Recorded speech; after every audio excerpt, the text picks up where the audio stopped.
And for a very first break club by Rachel Natanson! Go! Good evening, ladies and gentlemen. Oh, actually, sorry, whoa, scrap that. You're not meant to say ladies and gentlemen anymore. It's not gender inclusive enough for the 21st century audiences.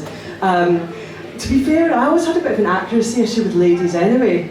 Yeah, I'm looking at you. I'm going to be getting started on gentlemen. But the article I read suggests a much more gender-inclusive phrase, so why don't we try that out from tonight? So we'll start again. So, welcome, friends and enemies. Oh, I'm not quite sure that's actually how that was meant to go. Anyway, for those of you who don't know me, I'm Rachel, 38, Aquarius. And in case you haven't heard, in case you've missed the victory laps, in case you've missed the open top bus tour, I finished my degree.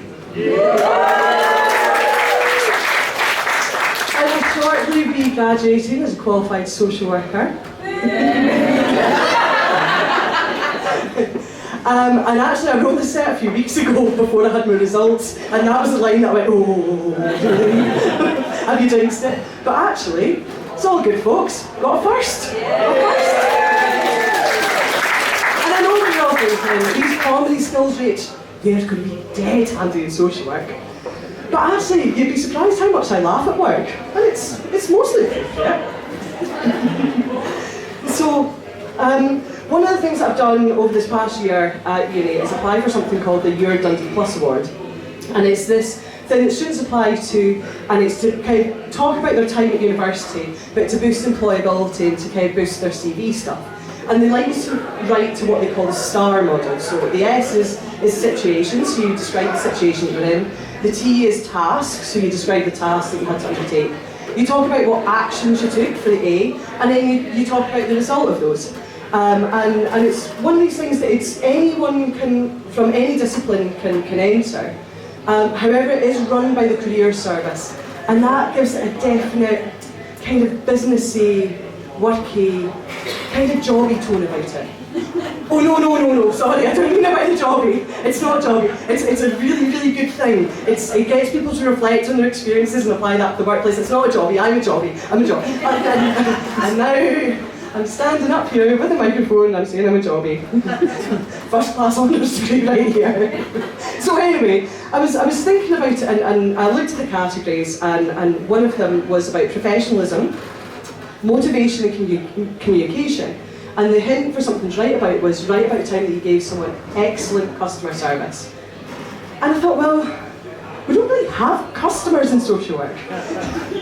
So we've got service users, right? We've got experts by experience, we've got clients.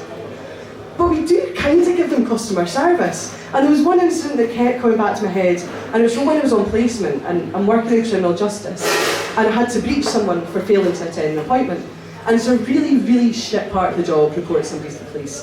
But it's also, it's part of the job, and the guy knew the consequences, and that's just how it goes.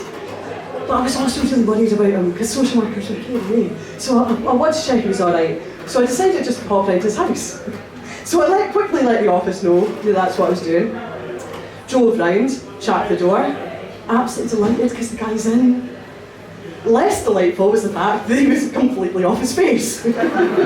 So off his face, in fact, that he couldn't figure out how to open the door to me. So while I'm trying to give helpful words of encouragement through the letterbox, hello, and he's going, Rachel, I can hear your voice, but I can't see you, where are you? I'm down here. Give me your keys and I'll open the door from here. So eventually got down to it. Passed me out the keys and I managed to get the door open, and I'm standing there face to face with him and trying to have a conversation, and all I can think of is, what has my life become? What's going on here? And then I spot a mother and a small child walking down the street, and I'm thinking, child protection, kids aren't meant to be subjected to this stuff. And so I mentally quickly consult my social work risk assessment handbook, and I find that it doesn't cover the situation in the slightest at all. And so I make a quick decision and just go into his house.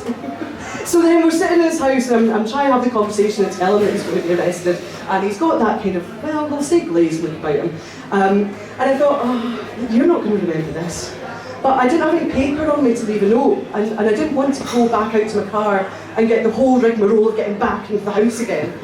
So I spotted one of the books that I bought from the library, bought for 50p, an ex-stock book, not borrowed, promise not borrowed. And so I grabbed that, and I rip out the fly sheet, and I write him a note. It says, "You're getting lifted. Rachel," smiley face. I'm only joking, I'm much more professional than that. I wrote "arrested."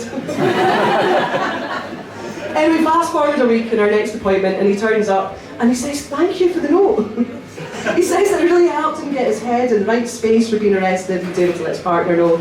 And I'm sitting there thinking, thank fuck. Because it hadn't been until afterwards that I'd suddenly realised how creepy and weird it might be to come round from whatever substances you've ingested to a handwritten note on your coffee table from your supervising officer telling you you're away to get arrested. So, but I thought, you know what, that is an excellent example of customer service. So that is exactly the situation, the task, the action and the result that I wrote about for my Your Dundee Plus award. Got the award, by the way. So the other thing that I have been focused on over the past few months is trying to improve my fitness a wee bit. And again, it was a lesson from placement of I realised just how much social workers walk, which is not something I'd really considered before. So I got myself a Fitbit, I signed myself up to an exercise programme called Fit Bath Fatties, but that's a whole other story for a different day. And I was doing really well, I was getting on great, I was getting my daily steps up, I'm feeling good about myself, so I decided to treat myself to some fancy pants new trainers. Now, quick disclaimer, I'm not often very ditzy, but when I am, it's generally pretty impressive. But I got an online code for something and I went online and they were having a sale. I thought, oh great, even better.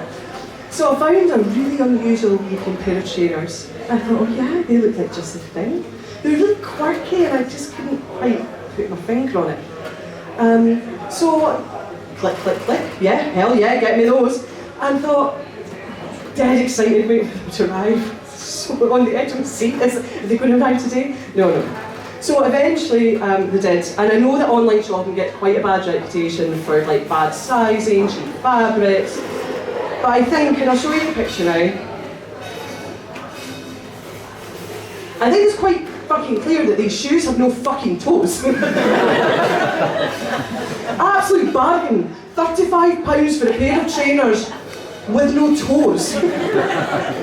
It's like, what is the point of these? How have I spent £35 on, they're not even socks, they have no toes. Can you imagine standing in dog shit? Can you imagine the horror? Can you imagine standing on or in anything? I'd have to start carrying a foot swab out with me so I can clean my manky paws before I go into someone's house. So I did what you do, don't you? I took them out of the box, I tried them on, I paraded about them, took some Snapchats from my friends, packaged them up in the box, such as it is. Shoes shouldn't fit through your letterbox. And we were going to send them back. But they sat in the hall for a wee while, and they sat in the hall, and I tried them on again, and I thought, oh, actually, they're really comfy. And now they're an important part of my wardrobe, and I love them dearly. So, the lesson is never judge a pair of shoes by whether or not they actually have toes. Anyway, that's the second time this evening I've come dangerously close to talking about jobbies, so I'm going to leave while the going's good. I'm aware that what I call comedy, other people call oversharing, but you don't look too traumatised. So, friends and enemies, thank you so much. You've been great.